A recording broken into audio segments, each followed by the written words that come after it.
All right. What's up? What's up? What's up, everybody? We are going live. We're just checking to make sure we are all set up. Let's make sure that we are good. We will just ensure that, oh, that we are live on LinkedIn. We are live on YouTube and we are live on X. So we are live on all three of those platforms. And today I'm going to be doing a sales ask me anything. If you are joining across any one of the platforms, whether that be YouTube, X, LinkedIn, comment. Let me know that you're here. I'd love to see that you're here, that you're hanging out. Just drop a what's up, hands up, a piece, whatever you want to do there. We are here for a sales ask me anything. So this was something that was originally going to just do a pre-recorded video, and then from there I was just going to post all my answers or just post the entire video. And then after a while I just decided, as I was getting feedback, that I was just going to do it live. I just figured, you guys have been, what's up, Adam? What's up, Mark? That you guys were responding to my posts across a couple of the platforms, and so I just felt like now is as good of a time as any. Let's go live. If you've got questions, drop them in the chat, drop them in the comments, and I will try to address them as we keep going. But I got a lot of questions, some really, really good questions. Some of them were dropped in comments, others were just added to DMs. And so I'm going to try and work through each one of those. Most of them are sales related, but there was a couple of others that were not particularly focused in on sales. So I want to answer those too. By the way, we will drop this recording on all the platforms after the fact. So if you're not here, you'll be able to check out this replay after the fact. You won't be able to ask your question, but you will definitely be able to listen to the answers. What makes me an expert? Nothing. I'm just kidding. I have been fortunate enough to be in a sales role, a professional sales role, going on 26 years. So I started professional sales in 1998. Pretty incredible to think that I couldn't drink, but I could sell. And I just took a quick affection for selling and dove right in. I've sold in the automotive aftermarket industry. I've sold in the document management and print industry. I've sold in the insurance industry. And now I'm selling myself, running a business, coaching, consulting, and training for sales professionals, entrepreneurs, executive leaders, and a host of other people as an entrepreneur. And I've been fortunate to do that for 13 years. And so I guess that's my area of expertise.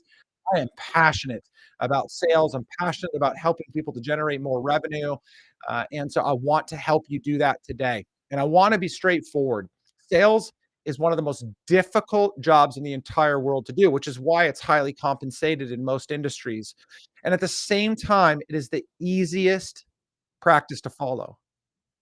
Talk to the right people, say the right things, identify the problem, sell the solution, and you should be making good money. The problem is most people don't have a process for that. They don't have a consistent practice for that. They like to talk a lot, but they don't like to do a lot. So that's why a lot of times people struggle with sales is there's just a broken part of that simple process that they have a hard time solving for.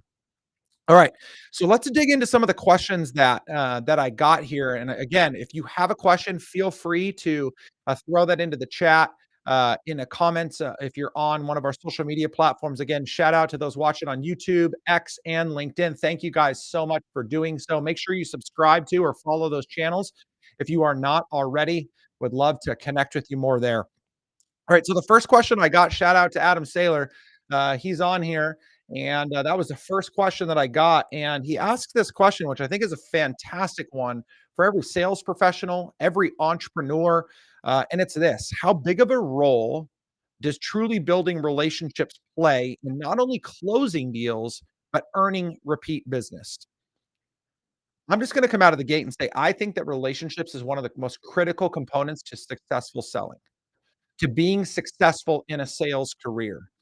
And I think that it starts far before we close a deal. Relationships, building good, solid relationships is what gets us in front of the right opportunities. I mean, we need to cold call, which means we need to build a personal brand so people are aware of us. We need to have a good value proposition so when we speak to people cold, they're captivated by what we're sharing with them. But you know, if we spent enough time building really good, deep quality relationships, we would see far more success. Far more success than we do right now. Relationships have played the most critical role in my career. Everything that I have accomplished to this point has in some way been connected to a relationship. And I wanna share 2 examples of that that come to mind really quickly that I think are incredibly important for us to for you to hear. First of all, not just my journey, but how you can leverage relationships for yourself. So the first of them, was back in 2013, early 2014. I was in business for myself, had been for a couple of years, and I saw a pretty good sized dip in revenue. So I started in 11, 12 was a struggle, 13 got really, really good. And then end of 13, early 14, I saw this dip. And man, I was just heartbroken.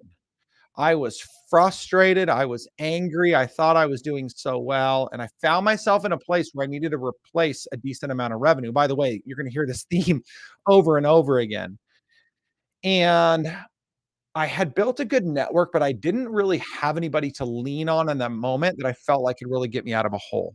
And it just so happened there was this guy that somehow I was connected to on LinkedIn and was on my email list that I responded to in an email exchange and asked him to lunch.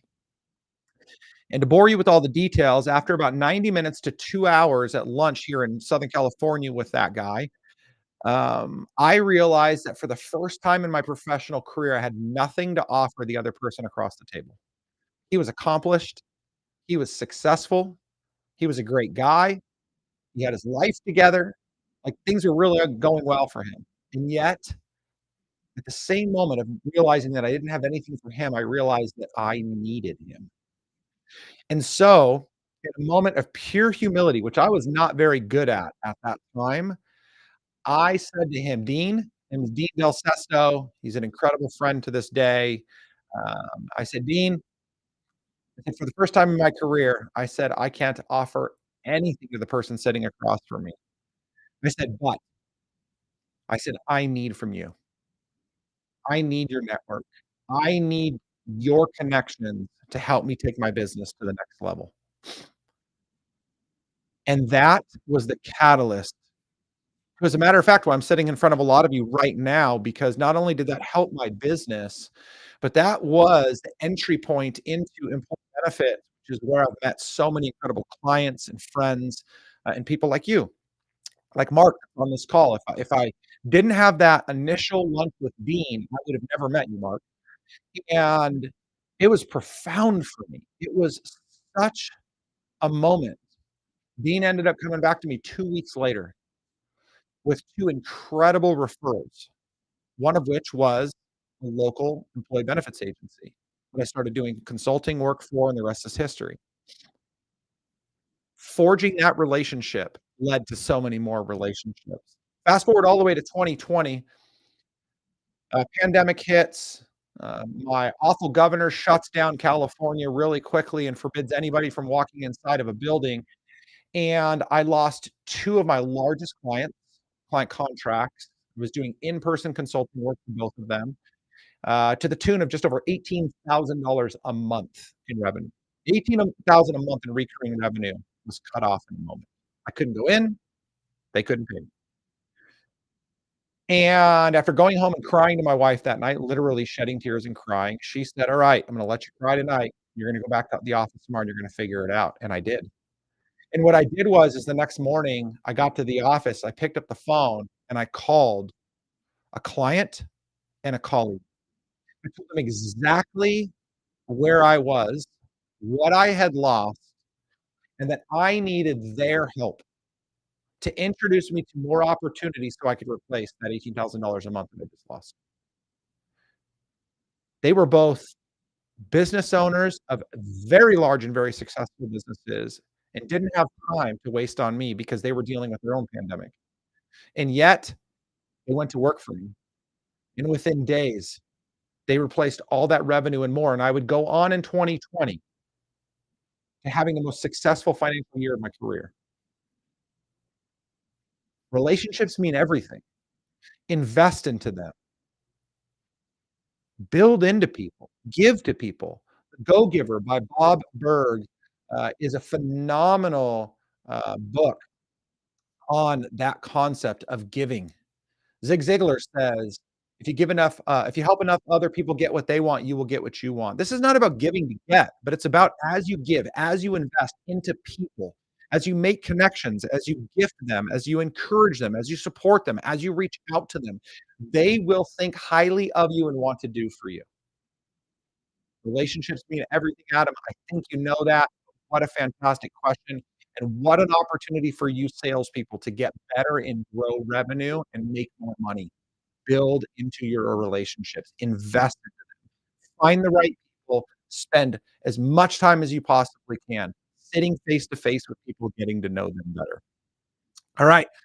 On the topic of give, another good buddy of mine, Andrew McNerlin, many people know the McNerd, a great guy, and he had asked this question. He says, "In order to get, typically you have to give," right? Thematic to what I was just talking about.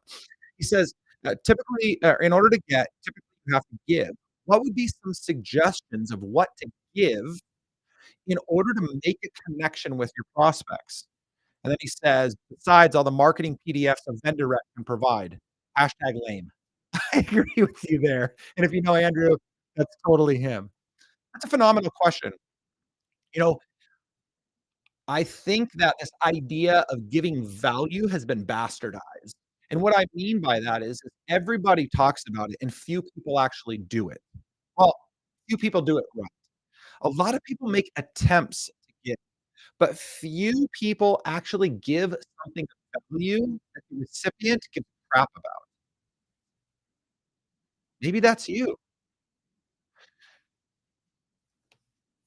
Alex Hormozy, who has become one of the most successful, business builders of our generation, wrote $100 million offers, $100 million leads, which are the 2 best sales books in existence right now.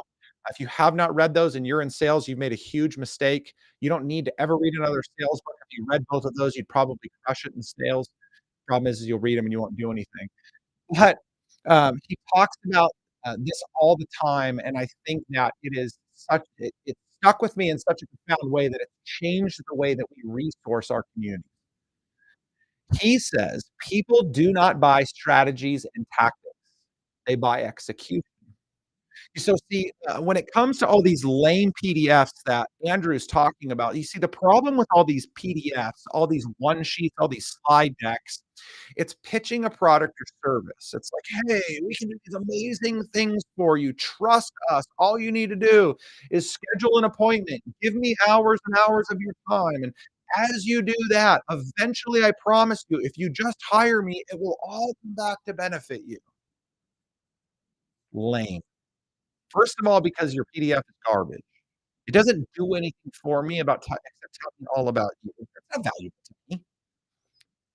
What's valuable to me is for you to teach me what you know. What's valuable for me is for you to walk me through your entire process and tell me how I can do it myself. And when I talk to prospects and clients about that, they're like, "Yo, I'm not giving away the secret sauce." Well, King Solomon, who was the wisest man to ever live in the book of Ecclesiastes, once said, "There is nothing new under the sun." And I'm telling you right now, as innovative, as cool, as disruptive, as anti-status quo, or whatever else you say you are, you think you are, the reality of the matter is you ain't doing nothing.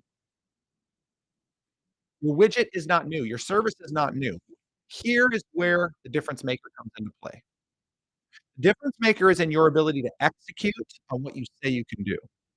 So, Andrew, and for every other sales professional out there, If you want to give value, teach your prospects how to do what you can do. I'll tell a quick story. I could give away a lot of what I've done for clients, but I don't wanna give away their secrets. So I'm gonna share with you one of my own. So we created something, um, called the 1440, and that is a 14 touch, 40-day process in which we reach out via phone, email, snail mail, and social media to prospective clients to schedule first appointments with them. And laced all throughout that 1440 when we do that is we provide tons of resources. We give away free tools, free video trainings, and these are all things that are like, "Hey, here it is. Here's how to use it. Here's the tool. Here's the 6 steps to execute." I mean, we just give it all away. And I took Hormozy's words and ran with it. I'm like, "They don't need to buy these tools. They can have them because they can find them everywhere." What I wanna do is I wanna show them that if this is all that I'm willing to give away, just imagine what you can get when you hire me.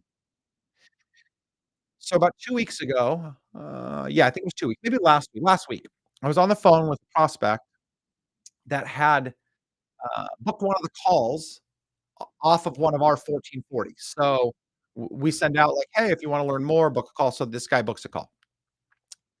And so he booked a call on the basis of that 1440 as a sales template that we had given away. And he's like, "So tell me how this works. Like, how do you know it works?" Is what he said. And so I walked him through the whole process. Here's the type of language you want here. Like, I walked him through the whole blueprint.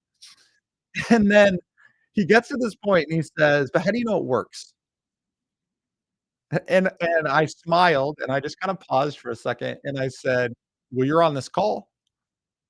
He said, "What do you mean?"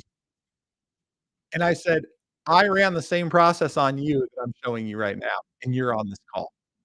He was just like, "Whoa, it works." I'm like, "Yeah, you're damn right it does. I'm not gonna do it if it doesn't work. I I use my same tools that I give away."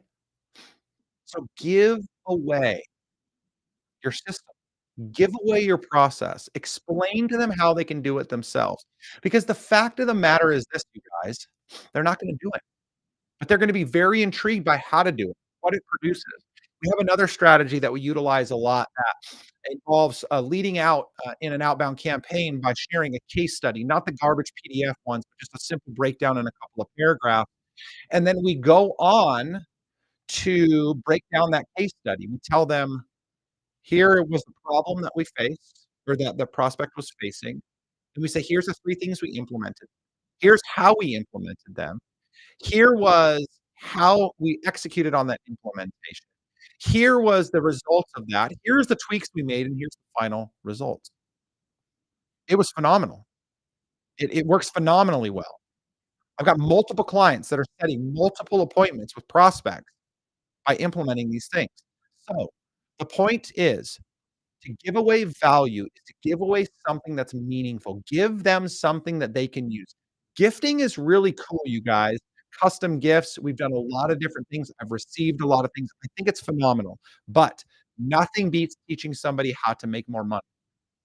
And you all should have a product or service that will help people to make more money in a variety of different ways. So teach them and then sell them on the idea that you will help them to execute that better than anybody else. That's how you give value, Andrew. That's how you give value everybody else that's on this jam right now. All right, next question. Oh, Mark Testa. He asked very similar question. What are some ways to add value in the follow-up? Here's one. So I would say go back to that answer. Value is all about contributing to them, educating them, improving their life, improving their situation. Do it in the moment. Don't wait for the first appointment. Don't wait to close the sale in order to do that. But here's one other thing I just wanna say. Here's one way not to add value in the follow-up. Never say you're following up. If you have to say, "Hey, I'm just following up," don't send an email. Don't send a text message. Don't send a social media message. You gotta think of a better way. If you've got something valuable to share, you're not following up, you have something else to add. "Hey, Based on our last conversation, I was thinking about you. Here are 3 steps that I think that you should take in order to move closer to that goal that you have for yourself. Hey, I was reading this article and it brought to mind all the things that we had talked about previously. Hey, I noticed that this is the industry that you're in, and I'm working with some other clients in a similar industry, and here are the 2 or 3 things that really keep them up at night, and a couple of ways that, they typically start sleeping better. Maybe you should check these out. Hey, you know what? Um, we haven't had a chance to work together yet, but I met such and such, and I think that would be a very good connection for you. So would you mind if I send you guys a mutual, email just introducing you to each other and letting you guys take it from there? There's plenty of ways that we can add value without just saying, "Hey, I'm following up with you." If you're following up, you got nothing better to say, which makes the prospect think you ain't got nothing better to say. Okay, next up. Let's see here. T. Prodnuck. I think that's how I say your name, T. Prodnuck. You asked this question, and I think that it is really, really good. I think this is a question that whether you're brand new or you've been at this for 25 years, selling that is, I think this is a question that people are regularly asking themselves, if they're being honest, and it's this: "How do I know if I have what it takes to make a career in sales? How do I know that I have what it takes to make it in sales?" Man, how often do you get slapped across the face, beat upside the head, knocked to the ground selling, and you have that moment in your mind that says, I don't know if I got it. I I don't know if I have what it takes." I mean, I I've done okay. I've made some money, but was that a fluke? Can I do this again?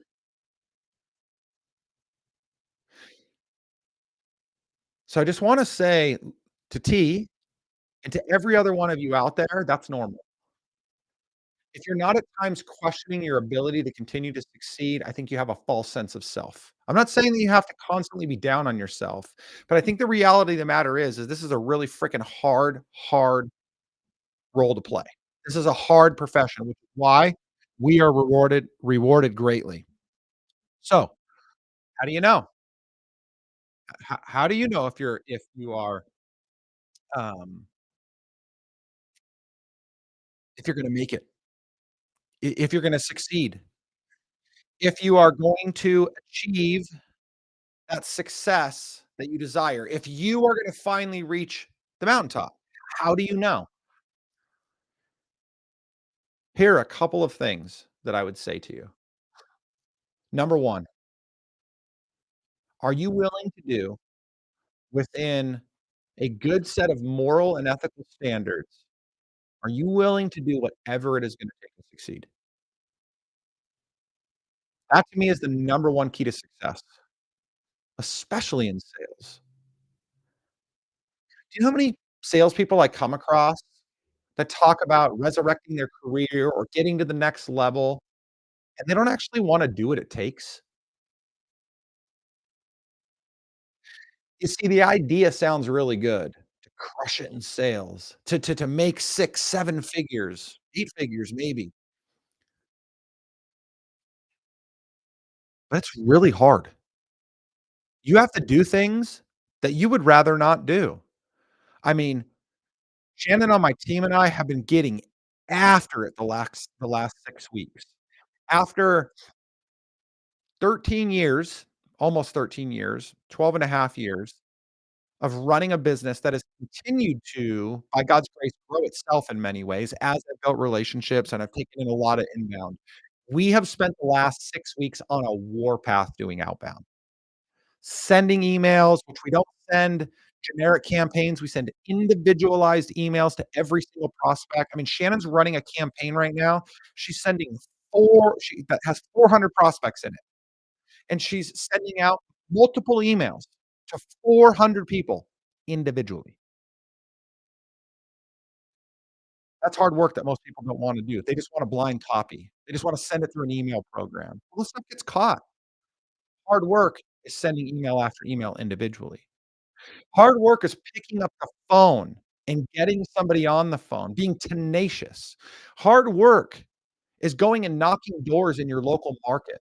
That shouldn't be beneath any one of you. You think that the pandemic saved you from having to get in front of people face to face? I'm telling you right now, the next wave of success, particularly in sales and entrepreneurship, is gonna come by way of the people that get face to face with their prospects and clients. So number 1, how do I know what it takes to succeed in sales? You have to be willing to do whatever it takes within a good moral and ethical standard. Number 2, do you deeply believe in the product or service that you are selling? Do you personally believe in the outcome that you are producing? I run across people all the time that are working for organizations that pay lucrative salaries for sales, and the salespeople struggle to sell because the product's garbage.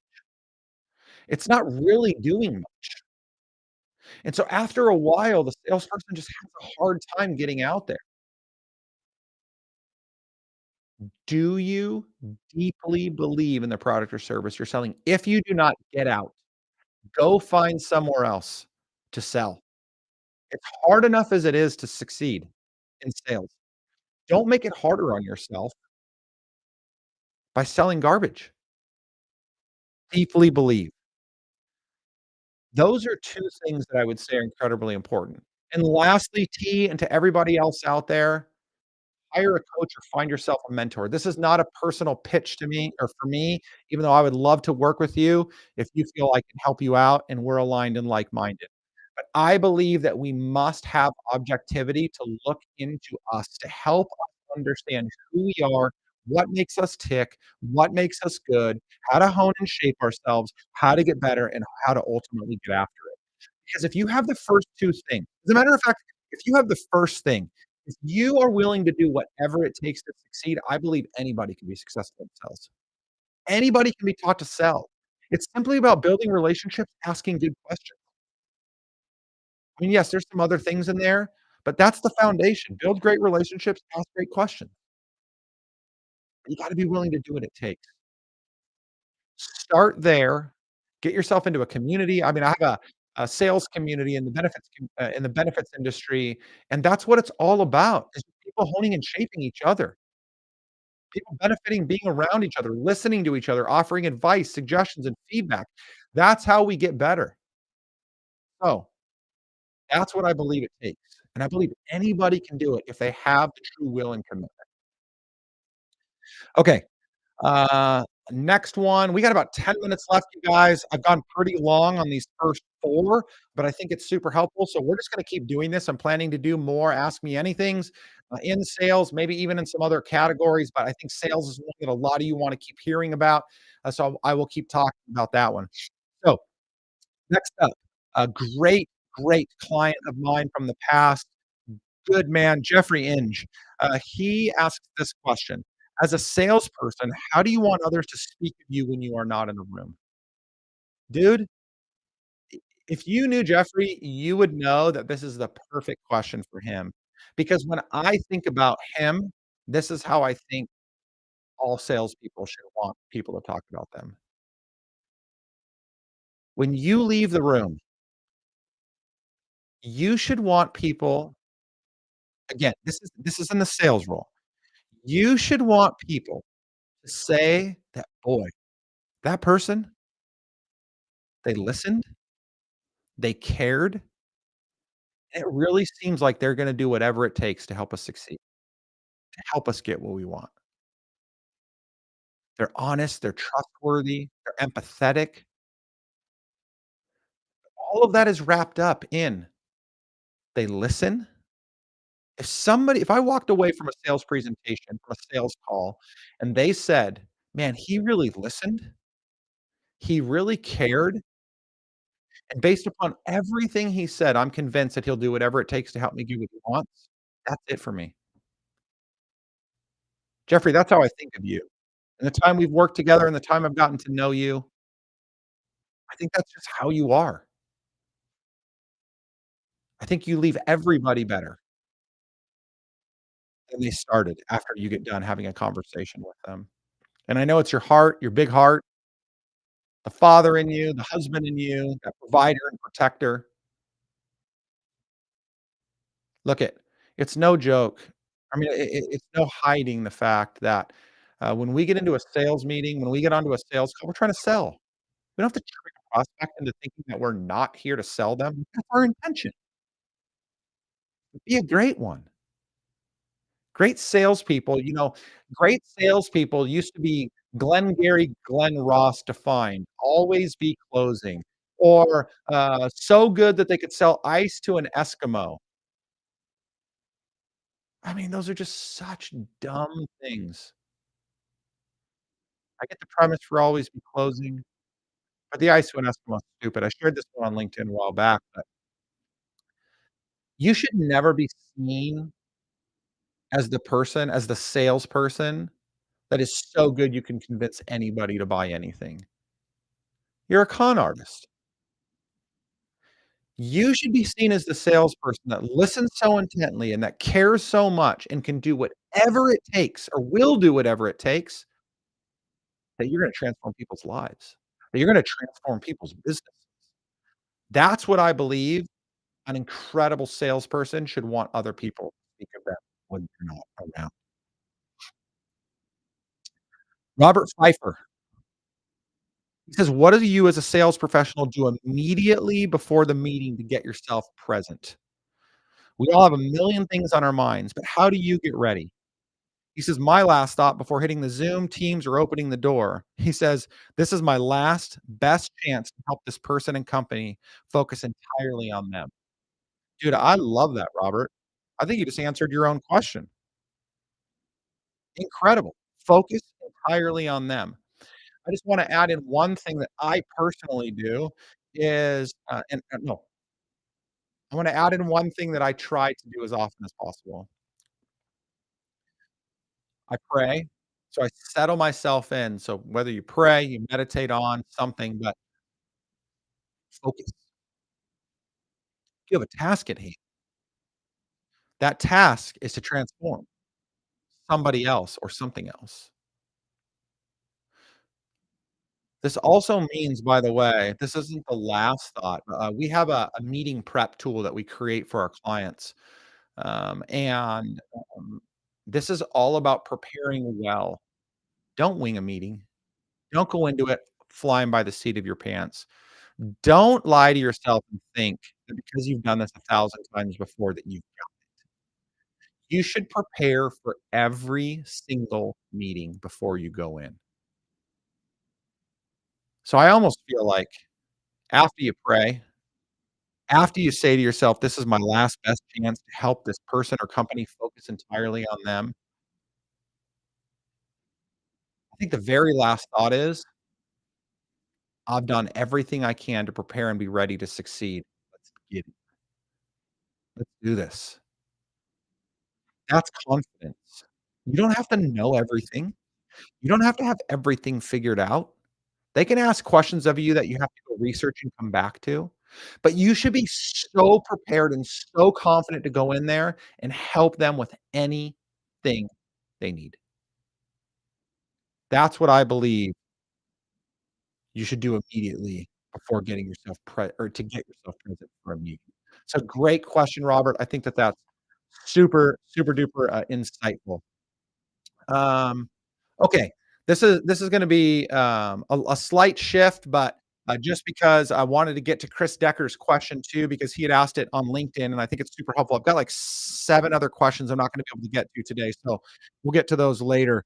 But, um Chris Decker asks this question. So this is a pivot, but I think this is really helpful that you can take into your sales career, even if you're not a coach. But he says, for people that just left the corporate career to get into coaching, what would be some good next steps to secure a few paying clients initially? I love this question. I have so many thoughts here that I will never be able to answer them in the 5 minutes I have left before I shut this thing down. Let me first say this. Everybody wants your advice for free. Few people are willing to pay for it. I can't tell you the number of times I've gotten on a call with somebody that wanted to pick my brain because they were getting into coaching, and they talked to me about these incredible strategies and tactics and ideas and the value proposition they had and all the people that were affirming just how amazing they were and just how smart they were and how much time they've spent investing into other people and how incredible it's been, and all of them told or were told that, "You're gonna make so much money, you're gonna kill it, you're gonna be able to charge tons of money," and then they get started, and they're struggling to get anybody to pay them anything. I remember when I started back in 2011, it was November of 2011 when I finally got off on my own, and I could help any business build out a sales process or a sales system back then, for sure. I know a lot more now than I did then, but I certainly could.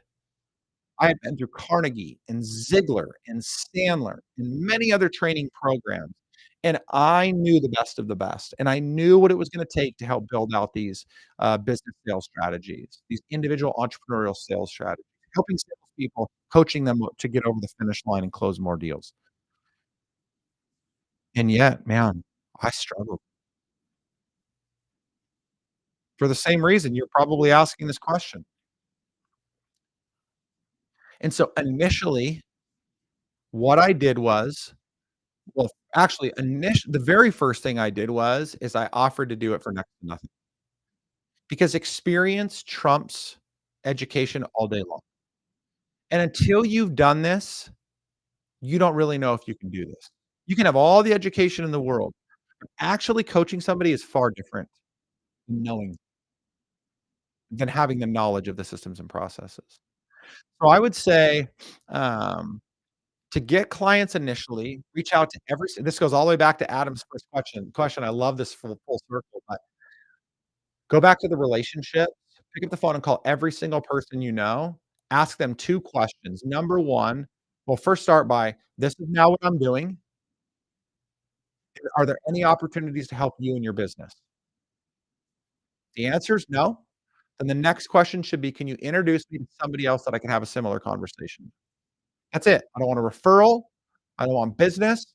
I just want you to introduce me to somebody else that I can have a similar conversation with. I wanna share with them what I do, and I wanna see if there's any opportunity for me to help them. Start with your relationships, and then when you get in front of those people and they say, "Yeah, maybe there is." Great. What do you need help with, and what can you afford? And take it all until you don't have time to do any more. Literally whatever it takes. I remember early on when I was coaching, this is, again, 2011, maybe the beginning of 2012 when I actually finally started getting paid clients. I remember I was doing work for $50 that I would not do for 500 right now. 10 times. I mean, that's probably like inflation in the last couple of years, but I needed to do whatever it took to build my business, to build my chops, to provide for my family. So, that's one key component is I would say do it for whatever they can afford. Be wise, make sure you can help them, make sure you can get results, use those testimonials to go out and get more clients, right? We're building, create the experience and expertise so you can go get more clients, you can charge more as you keep going. So um, that's one way. Another way is tie your fee to the outcome you're producing. So, if I can close a $50,000 deal with you, I should be worth $5,000. And so if I figure that's gonna take 3 months, and I'm gonna tell you, I want 500 bucks up front, and then I want 10% of what you close over the next 90 days. There's risks involved there because you may give them everything they need, and they still may not do the work, and I've been burned by that before.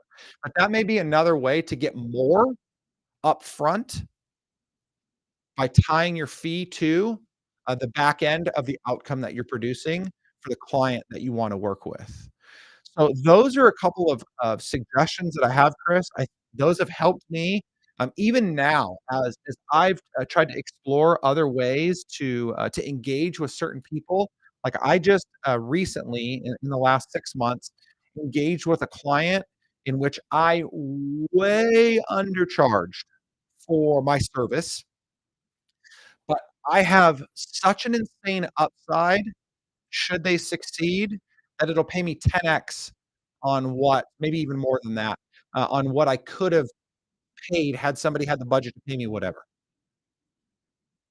Now, we're 2.5 months in and it's a challenge, but there's a great opportunity down the line.